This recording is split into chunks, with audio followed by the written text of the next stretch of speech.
আসসালামু আলাইকুম বন্ধুরা, আশা করি ভালো আছেন। আজকে আমরা লফটে মশার হাত থেকে কিভাবে বাঁচতে পারি এ বিষয় নিয়ে মোটামুটি আজকে আলোচনা করার চেষ্টা করব। আর আপনাদেরকে আমি আমার মতো করে একটা পথ বাতলে দেব। তার আগে আমি একটা ধাঁধা আপনাদের সামনে রাখতে চাই, সেটা হচ্ছে মুখ নয় তার সে কথা বলে, গাছ নয় তার পাতা আছে, বুদ্ধি নাই তার আপন্তরে, বুদ্ধি বিলায় জাড়ে তারে। এইটার ধাঁধার অর্থ হলো বই। বইয়ের পাতা আছে কিন্তু গাছ নয়, তার লেখা আছে, সে মুখ নেই তবু কথা বলে। যাই হোক, এরপরে আমি আপনাদেরকে আরেকটা ছোট্ট গল্প মনে করতে চাই। একজন ক্ষুদ্র ব্যবসায়ী, সে হাটে বাজারে মশার তাবিজ বিক্রি করে। আর সে বলে 10 টাকা দিয়ে তাবিজ কিনে নিয়ে যাও। হ্যাঁ, আমার তাবিজের কাজ হবে। আমার তাবিজ রাত্রে আজকে কিনে নেবে 10 টাকা দিয়ে, রাত্রে ঘরে গিয়ে খুলবা, তাবিজ আপনার সাথে কথা বলবে। আপনি তাবিজের কথা মতো কাজ করবেন, ইনশাল্লাহ আপনার আহ, সমস্যার সমাধান হয়ে যাবে।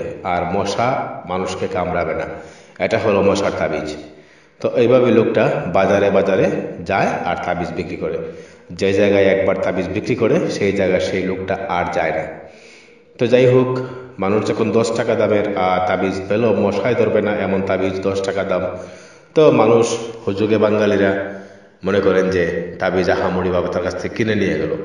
রাত্রে যখন বাড়িতে গিয়ে সে তার তাবিজ খুললো, খোলার পরে সে দেখে তাবিজ, ওই যে বলছিলাম আগে, তাবিজের মধ্যে লেখা আছে যে মশার ওষুধ একমাত্র মশারি। তখন সবাই বললো 10 টাকাতে তাবিজ কিনে নিয়ে আসলাম, কিন্তু বা তাবিজের মধ্যে লেখা আছে মশার ওষুধ মশারি। লোকটা তো বলছিল তাবিজ তোমার সাথে কথা বলবে। তো তাবিজ তো কথা বলবোই, তাবিজের ভিতরে লেখা আছে মশার ওষুধ মশারি। তো আগের গল্প আর পরের গল্পটা একটু মিলিয়ে নেন। তো বন্ধুরা, তাবিজ বিক্রেতা না হয় বলে গেল মানুষের আহ, মশার ওষুধ মশারি, কিন্তু কবুতরের লফটের জন্য তো আর আমরা মশারিটা সেটিং হয় না বা করতে পারি না। এই ক্ষেত্রে আসলে কি করণীয়, কি করলে পরে আমরা এর হাত থেকে মুক্তি পাবো, মশার হাত থেকে প্রিয় কবুতরগুলাকে আমরা বাঁচাতে পারবো। আর মশার কামড়ে কিন্তু ফক্সের সূচনা হয়। বাচ্চা কবুতরের ফক্স বা গুটি রোগের সূচনাই কিন্তু মশা থেকে হয়।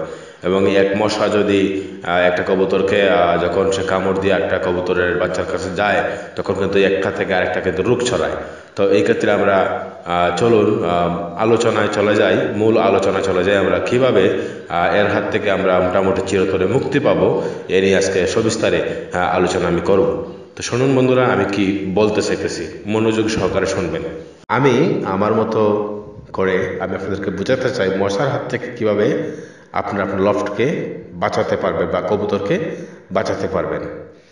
তো আমি যেটা করি আপনাদের কাছে আজকে শেয়ার করব, পূর্ণাঙ্গ রূপে শেয়ার করার চেষ্টা করব। আপনারা বোঝার চেষ্টা করবেন, যদি আপনারা বুঝতে পারেন এটা থেকে উপকৃত হন, তাহলে আমার ভিডিও করা সার্থক। আর প্রথমেই মশার হাত থেকে বাঁচার জন্য আপনি যেটা করতে হবে সেটা হলো আপনার লফটকে প্রথমেই নিশ্চিদ্র নিরাপত্তার মধ্যে রাখতে হবে। বুঝতে হবে ভিতরে যা আছে সে যেন বের না হতে পারে দরজাগুলো আগ পর্যন্ত, আর বাহিরের কোনো কিছু যেন ভিতরে প্রবেশ করতে না পারে। এই একটা আহ, নিরাপত্তা লফটকে দিতে হবে। তারপর সন্ধ্যার সময় আমরা জানি যে ঠিক সন্ধ্যার সময়, সন্ধ্যা বোঝেন তো, মাগরিবের আজান যখন পড়ে তখন আমরা এটাকে সন্ধ্যা বলে থাকি। জানি না এক এক দেশের এক এক ভাষা, এক এক এলাকার এক এক ভাষা। তো আমি আমাদের হবিগঞ্জের ভাষাটা প্রয়োগ করছি। সন্ধ্যার সময় বা সন্ধ্যার একটু আগে বা পরে আমরা লফটের ভিতরে ধরেন 6.6 আঙ্গুল, আবার ইঞ্চি হিসাব ধরে নিতে পারেন যে 4-5 ইঞ্চি, 4-5 ইঞ্চি একটা কয়েলের টুকরা আমি জ্বালিয়ে দিয়ে দরজাটা খুলে রাখি। জ্বালিয়ে দিই, এবং যে ধোঁয়াটা হয় এই ধোঁয়াটা ভিতরের মশাগুলাকে সব দরজা দিয়ে বের করে দেয়। আর যখন বের করে দেয়, যখন আমি বুঝতে পারি যে লফটের ভিতরের মশাগুলো সব বের হয়ে গেছে, তখন কয়েলের ধোঁয়াটাকে বের করার জন্য আমি যে এর আগে একটা ভিডিওতে দেখিয়েছি যে ফ্যানের মাধ্যমে কিভাবে লফটের দুর্গন্ধ বা গ্যাস বের করে দেওয়া যায় বা ধোঁয়া বের করে দেওয়া যায়, ঠিক এভাবে 2 মিনিট 3 মিনিট ফ্যানটা সেরে রাখলেই আপনার সব গ্যাস এবং ধোঁয়া বের হয়ে যায়। এটা হলো প্রথম স্টেপ। দ্বিতীয় স্টেপ যেটা, এটা হলো এটা করার পরে, এটা করলে, এই কয়েলটা জ্বালিয়ে দেওয়ার পরে এটা করলে পরে মশা আপনার লফটে স্থায়িত্ব হতে পারবে না, মানে বাসা বাঁধতে পারবে না, কোনো জায়গায় লুকানো জায়গায় থাকতে পারবে না। এটা হলো সবচেয়ে আরো বড় দিক। বাহির থেকে ঢুকতে পারবে না, ভিতরেগুলো বের হয়ে যাবে, তা আপনার লফটের ভিতরে মশা বাসা করতে পারবে না, কোনো চিপায় চাপায় থাকতে পারবে না এই কয়েলটা 5 মিনিট বা 10 মিনিট জ্বালিয়ে রাখার কারণে। 2 নম্বর হলো রাত্রে যদিও আবার আমরা মাঝে মধ্যে যদি দেখি যে দুই চারটা মশার আক্রমণ বা উপদ্রব দেখা যায় লফটের ভিতরে, তখন এই ক্ষেত্রে আমি যেটা ব্যবহার করি সেটা হচ্ছে লিকুইড মশার কয়েল। মর্টিন নেন বা অন্য কোনো কোম্পানি নেন, আপনি যেটাই নেন, গুড নাইট নিতে পারেন।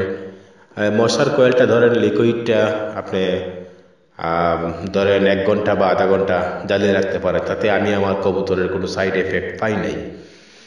আর যদি মনে করেন যে না আপনি কয়েলটাই ব্যবহার করবেন, তাহলে যদি কয়েলটা আপনি আধা ঘন্টা বা 40 মিনিট বা 1 ঘন্টা ব্যবহার করতে চান, এই ক্ষেত্রে আমার মনে হয় সবচেয়ে ভালো হবে বেবি মশার কয়েল আছে, বাচ্চাদের জন্য একটা মশার কয়েল বের করেছে, ওই মশার কয়েলটা আপনি ব্যবহার করতে পারেন আধা ঘন্টা বা সর্বোচ্চ 1 ঘন্টার জন্য। আর বাজারের যে নর্মালি যে কয়েলগুলো আছে, এই কয়েলগুলো আপনার সর্বোচ্চ আপনি 10 মিনিট পর্যন্ত ব্যবহার করতে পারবেন। এর বেশি ব্যবহার করলে কবুতরের স্বাস্থ্যের সমস্যার সম্ভাবনা খুব বেশি আছে, ঝুঁকি আছে। এই ক্ষেত্রে আবার ব্যবহার করলে আমি আপনাকে যে বললাম যে প্রথমেই আপনাকে দেখতে হবে যেন লফটের ভিতর থেকে বাহির থেকে যেন কোনো কিছু প্রবেশটা করতে না পারে, ভিতরের মশাটা যেন বের হয়ে যেতে পারে, লফটের ভিতরে যেন মশায় বাসা করতে না পারে, লফটের গ্যাসটা যেন বের করে দেওয়ার জন্য যেন আপনার পর্যাপ্ত পরিবেশ বা পরিস্থিতি বা সিস্টেম থাকে, তারপরে আপনি মশার হাত থেকে বাঁচতে পারবেন। আর আমার ভিডিওতে তো আপনারা দেখতেছেন যে আমার লফটের ভিতরে এই যাবৎকালে যে বাচ্চাগুলো আমার হয়েছে, কবুতরের বাচ্চাগুলো আপনারা তোকে দেখিয়ে দিয়েছি যে প্রত্যেকটা বাচ্চা, একটা বাচ্চারও ফক্স বা মশার কামড়ের কোনো কুটার চিহ্ন নাই। আশা করি আপনারা যদি এটা করেন উপকৃত অবশ্যই হবেন।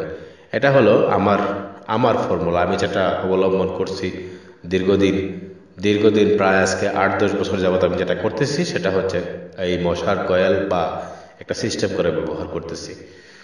তো আপনারা ওই সিস্টেমে ব্যবহার করুন, আর মশার কয়েলটা বেশি ব্যবহার করবেন না, অবশ্যই করবেন না। কবুতরের সাথে সাথে মানুষেরও স্বাস্থ্যের সমস্যা আছে। তা আমি মনে করি অন্য যে কোনো কিছু অ্যাপ্লাই করার চেয়ে আপনারা এটা অ্যাপ্লাই করতে পারেন, আপনারা ফলাফলটা ভালো পাবেন। আর ওই ক্ষেত্রে কিন্তু আমি যে শর্তগুলো বলে দিয়েছি এই শর্তগুলো কিন্তু মনে রাখবেন, নইলে কিন্তু সমস্যা আছে। এই শর্তগুলো যদি মাইন্ডে আপনারা কাজ করতে পারেন, ইনশাল্লাহ আপনারাও সফল হবেন। তো ঠিক আছে বন্ধুরা, ভালো থাকেন। ওকে, আসসালামু আলাইকুম। Thanks for watching. A like would be appreciated. And don't forget to subscribe.